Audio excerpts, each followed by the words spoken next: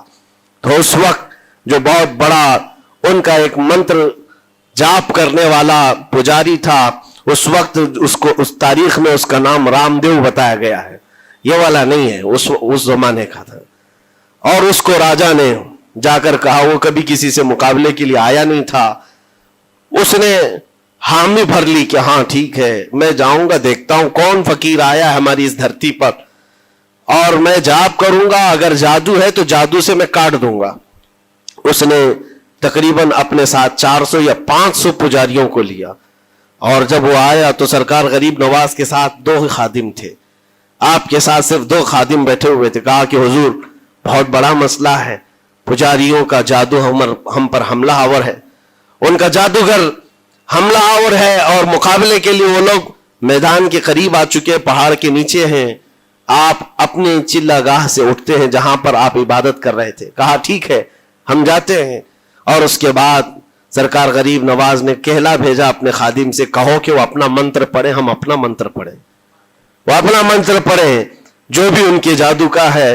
اب جب وہ پنڈت نے، پجاری نے دیکھے بغیر اپنے سارے پجاریوں سے کہا کہ جیسے ہی وہ درویش آئے گا، وہ فقیر آئے گا، ہمارا یہ منتر ہے، یہ پڑھنا، وہ آگ میں بھسم ہو جائے گا، دنیا دیکھے گی. سبوں نے کہا ٹھیک ہے، لیکن ابھی کسی نے دیکھا نہیں تھا. لیکن جیسے ہی وہ اپنی جھوپڑی سے یہ مرد قلندر جلوہ رسول لے کر کے نکلا تھا، جمال رسول لے کر نکلا تھا، بیٹا ہے کس کا؟ حسن و حسین کا بیٹا ہے، فاطمہ زہرا کا بیٹا ہے. جیسے ہی باہر آئے، وہ منتر جو سکھایا گیا تھا سب کے قریب قریب آئے. 400 لوگوں نے وہ غریب نواز کی پیشانی کو دیکھ کر منتر پڑھنا شروع کیا. اور منتر کیا تھا؟ ان کی زبان سے لا الہ الا اللہ، لا الہ الا اللہ، لا الہ الا اللہ. لوگوں نے کہا یہ ادھر کیسے آ گیا کلمہ؟ اور جا کر اس رام دیو سے کہا گیا، اس نے کہا کہ یہ 400 کے 400 لوگ تو کوئی اور ہی کلمہ پڑھ رہے ہیں، کوئی اور ہی کلمہ پڑھ رہے ہیں. وہ اتر کر کے آیا ہاتھی کے کجاوے سے نیچے، اور سرکار غریب نواز کو دیکھا تو اس نے کہا یہ جھوٹ نہیں کہہ رہے، میں بھی وہی پڑھتا ہوں جو یہ پڑھ رہے ہیں. آپ کو تاریخ میں پتا ہو کہ اس کا نام سرکار غریب نواز نے شادی دیو رکھا اور اپنے مریدین میں شامل فرمایا، اور زندگی بھر سرکار غریب نواز کے خلفاء میں اور آپ کے خادموں میں شامل رہا. یہ تلوار سے اور چاقو بھالے نیزے سے نہیں کیا گیا تھا، وہ نور مصطفیٰ کی جلوہ گری تھی. جہاں نظر اٹھایا وہاں کے دلوں کی کالک کو دور کر کے ان کے دلوں کو بھی روشن فرما دیا تھا.